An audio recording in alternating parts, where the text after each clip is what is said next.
नमस्कार मित्रों, मैं डॉक्टर राधाकृष्ण इजी सॉल्यूशन पे आपका स्वागत है।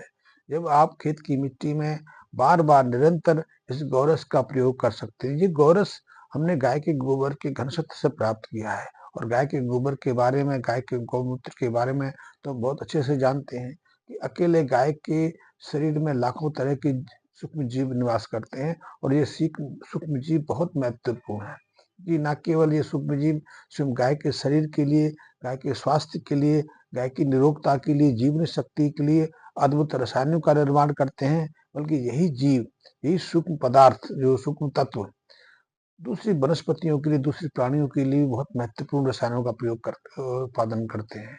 ये गाय के शरीर में ऐसे ऐसे दिव्य रसायनों का निर्माण करते हैं जो मानव शरीर के लिए भी अद्भुत हैं।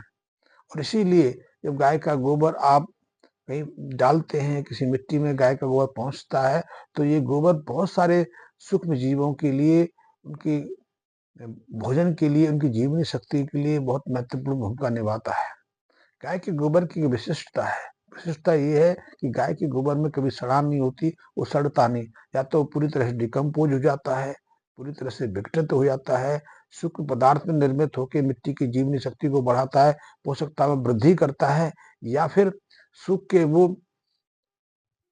बिना दुर्गंध से पड़ा रहता है और वो ऐसे काफी लंबे समय तक रह सकता है। ये सिर्फ गाय के गोबर में अद्वितीय है, अन्यथा दूसरे जितने भी प्राणी हैं उनका जो अपशिष्ट भाग, उनका जो विष्टा बाहर आता है, वो दुर्गंध देता है। गाय के गोबर में दुर्गंध ना आने का विशिष्ट गुण थी, इसीलिए हम परंपरा से गाय के गोबर की जो राख होती है उसको दुर्गंध की नाश करने के लिए प्रयोग करते हैं। आपने देखा होगा कुछ वर्ष पहले जब हमारे आसपास कोई प्रोग्राम होता था, कोई कार्यक्रम होता था, कोई विशिष्ट अतिथि हमारे घर पर या हमारे मोहल्ले में आता था, तो हम प्रयास करते थे कि उस जो वो स्थान है शुद्ध हो जाए और किसी भी तरह की दुर्गंध ना रहे। तो हम जो अवशेष पदार्थ रहते थे, मल आदि, चाहे मनुष्य का हो या किसी भी जीव का हो, उसकी दुर्गंध को मिटाने के लिए भी गाय के गोबर की राख का प्रयोग करते थे। राख छिड़कने से उसकी दुर्गंध कुछ समय के बाद समाप्त हो जाती थी और उसका विघटन हो जाता था, डिकम्पोज हो जाता था। ये सहज हमने प्रयोग करके देखे। हमने तो ये भी देखे गाय के गोबर की राख से जब हम अपने हाथ साफ करते हैं तो हाथ में जितने भी सूक्ष्म हानिकारक पदार्थ होते हैं उसमें मुक्ति मिल जाती है।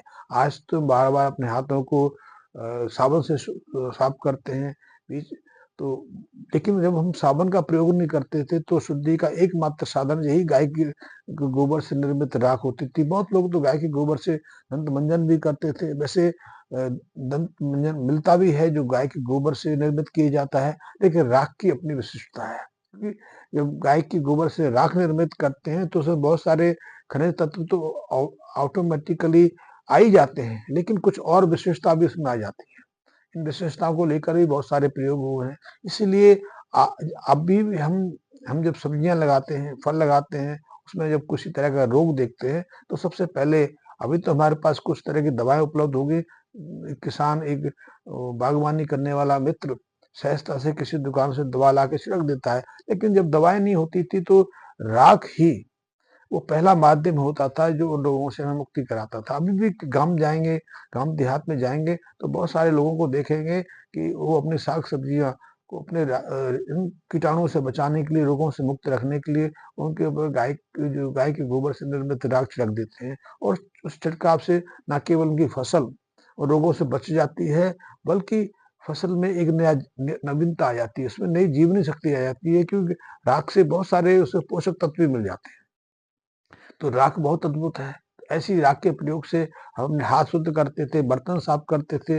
उन बर्तनों की शुद्धता सर्वोत्तम मानी जाती थी। इससे बर्तन में चमक भी आती थी और वो जो जो उसमें सूक्ष्म जीव आ जाते हैं या भोजन के अवशेष से उसमें जो गंदगी रह जाती है उसे शुद्ध करने का सबसे अच्छा साधन होता था। तो यही जो गोबर है, जब मिट्टी में जाता है तो अपनी मिट्टी में अपनी उपयोगिता दिखाता है, मिट्टी में अपने प्रभावशीलता दिखाता है। और ऐसी मिट्टी में जब विशेष उपजाऊपन, उर्वरता पैदा होती है, तो ऐसे में जो हम किसी तरह की वनस्पति लेते हैं, किसी तरह के साग सब्जी लगाते हैं या फल आदि में इस गोबर की राख का प्रयोग करते हैं तो आप निश्चित रूप से उससे प्रभावित होते हैं। तो हमने उसी गोबर से, गोबर के रस से इस गोरस को तैयार किया है। नाम हमने इसको एक्टिव गोरस रखा है, लेकिन है ये गोबर का घनसत्व।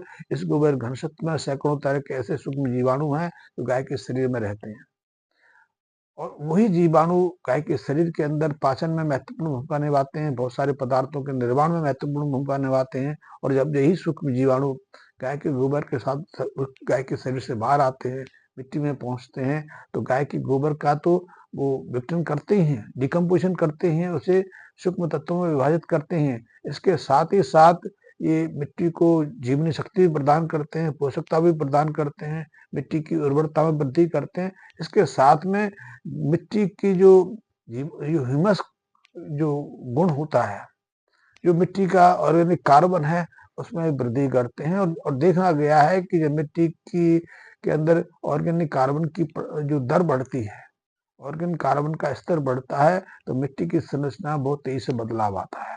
यदि मिट्टी के अंदर, जैसे कि आज देखा जा रहा है कि हमारी खेतों की मिट्टी में ऑर्गेनिक कार्बन की जो विद्यमानता है, वो स्थिति है 0.2 0.3 के आसपास रह गई है।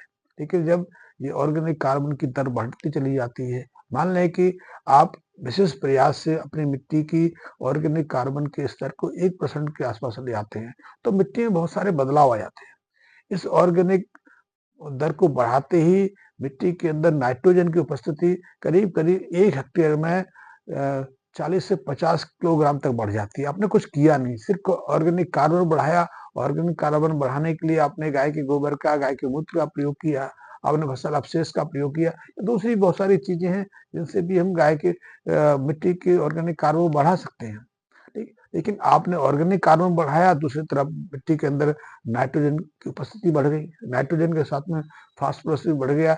केवल 1% ऑर्गेनिक कार्बन बढ़ने से नाइट्रोजन के अंदर करीब 30-40 केजी पर हेक्टेयर की उपस्थिति आ जाती है। इसी तरह फास्फोरस में देखेंगे तो 20-25 केजी प्रति हेक्टेयर फास्फोरस की दर बढ़ जाती है। पोटासियम में भी आप निश्चित रूप से बदलाव देखेंगे। पोटासियम में 10 से 15 केजी पर हेक्टेयर की उपस्थिति आ जाती है। इसी तरह सल्फर में, कैल्शियम में, जिंक में, इन सब का लेवल केवल मात्र ऑर्गेनिक कार्बन की दर बढ़ाने से हो जाता है। इतना ही नहीं, मिट्टी की जो वाटर होल्डिंग कैपेसिटी है, मिट्टी के अंदर जो नमी का स्तर है, वो भी ऑर्गेनिक कार्बन से बढ़ जाता है। ऑर्गेनिक कार्बन के साथ में सूक्ष्म जीवों की दर है, सूक्ष्म जीवों की उपस्थिति भी निश्चित रूप से बढ़ती चली जाती है। हमने देखा है कि जिस मिट्टी के अंदर 1% के आसपास ऑर्गेनिक कार्बन रहता है, उसमें फसलों के लिए जितने भी उपयोगी जो माइक्रोब्स हैं, जो सूक्ष्म जीवी हैं, वो उसमें आ जाते हैं। यहाँ तक कि केंचुए अनायास अपनी उपस्थिति दर्ज कराने लगते हैं। जिस मिट्टी में ऑर्गेनिक कार्बन की दर घटती जाती है, उस मिट्टी से जो हमारे केंचुए हैं दूर भागते हैं, उससे दूर उनको डर लगता है, या फिर वो किसी तरह से डर जाते हैं तो भाग जाते हैं। लेकिन जैसे ही मिट्टी के अंदर ऑर्गेनिक कार्बन का स्तर बढ़ता चला जाता है, स्वतः हमारे जो मित्र, किसान मित्र हैं, जिनको केंचुए कहते हैं, वो केंचुए से प्रकट होना शुरू हो जाते हैं। और केंचुए तो मिट्टी में न केवल पोषकता प्रदान करते हैं, पोषक यानी कि उसमें छिद्रों का माध्यम बनते हैं, बल्कि मिट्टी को, हमारी मिट्टी में बहुत सारे जो आवश्यक पोषक तत्व हैं।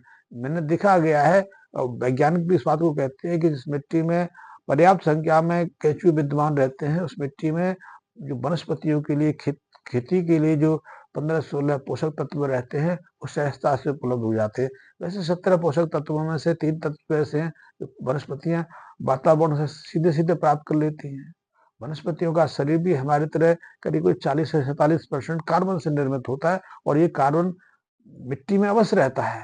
इस कार्बन को मैं बार बार कह रहा हूँ, लेकिन उस कार्बन को हमारी जो वनस्पति है, हमारे पेड़ पौधे कार्बन डाइऑक्साइड के माध्यम से सीधे वातावरण से, सीधे हवा से प्राप्त करते हैं। और ये बहुत महत्वपूर्ण है कि जितना ऑर्गेनिक कार्बन मिट्टी में घटता है, हमारी वनस्पतियों की जड़ें उतना कम पोषक तत्वों को, उतना कम सूक्ष्म जो खनिज तत्वों को ग्रहण कर पाती है। और जब उनको सूक्ष्म खनिज तत्व नहीं मिलते हैं, तो उनकी जो वृद्धि है रुक जाती है, उनकी उत्पादकता में परिवर्तन आ जाता है, उनकी जो इम्यून सिस्टम है, उनकी जो रोग प्रतिरोधक क्षमता है वो गिर जाती है, इसलिए बार-बार उन पर रोगों का हमला शुरू हो जाता है। और ऐसे में यदि हम हमारी खेत की मिट्टी का जो जो ऑर्गेनिक कार्बन घट गया है, तो उसको बढ़ाने के लिए भी हम गाय की मदद ले सकते हैं।